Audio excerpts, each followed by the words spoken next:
Hi guys, this is lesson 4.5 and 4.7. You'll notice that we are skipping 4.6. We will work on that tomorrow.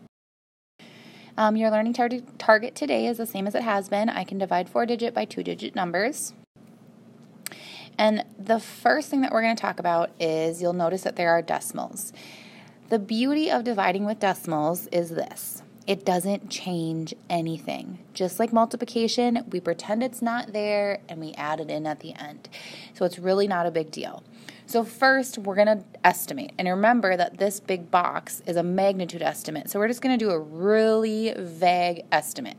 If I look at 36.6, I think 40. And when I look at 3, I would really rather divide 40 by 4 and get an answer of 10. So my magnitude estimate is going to be in the tens.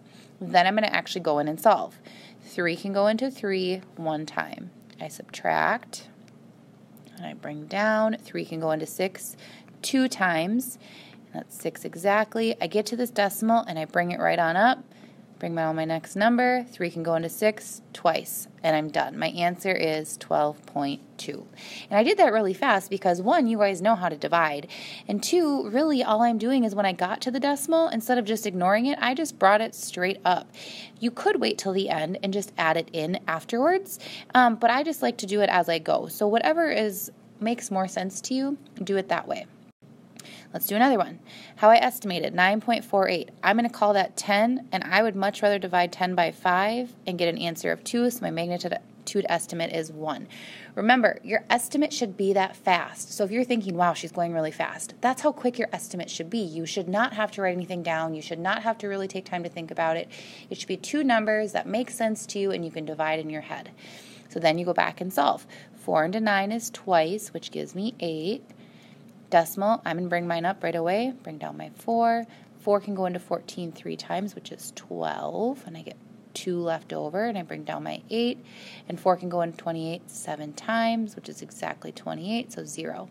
So my answer is 2.37, or 2 and 37/100.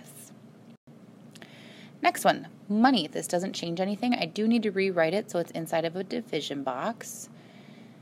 And when I look at these numbers, I think automatically of 20 divided by 10, which is going to give me 2. So my magnitude estimate is going to be in the ones, and then I actually go through and solve. 7 go back. There we go. So 7 can't go into 1, but it can go into 18 2 times, which is 14. And I get 4. I get to my decimal, bring it on up. 7 can go into 45. How many times? Well, I know 7 times 5 is 35, and 7 times 6 is 42. So I subtract, and I get 3, and I bring this down. 7 into 35 I know is 5, which is 35. Nothing left over. So my answer would be $2. I bring back that dollar symbol, and 65 cents. Sorry about that. But it erased everything for me. I don't know what's going on. So let's just... Next one is 7.842. So I'm going to make my division box. Divided by 6. And how I estimate it. Again, I'm going to do 10 divided by 5 and get 2 because those numbers make sense to me. I'm not worried about rounding rules or anything like that. I'm just choosing numbers that make sense. 6 can go into 7 one time. I subtract. Bring up that decimal before I bring down my 8. 6 into 18 is 3, which is 18, 0. Bring down my 4. 6 into 4 is 0. It doesn't work, so I still have to put that 0 there. Bring down my 2. 6 into 42 is 7, which is exactly 42, and I have nothing left over. So 1.307. Really quick, I want to make sure that you know and understand. Do not skip. If it doesn't fit, don't just bring down another number. You have to show that there is a 0. This is important, okay? But it can, whoa. Next question is a homework question. So go ahead and on your paper, just make a box like this one up here and do a how I estimated like this, and then solve and write your answer. Another homework question, do it exactly like you did on the prior one.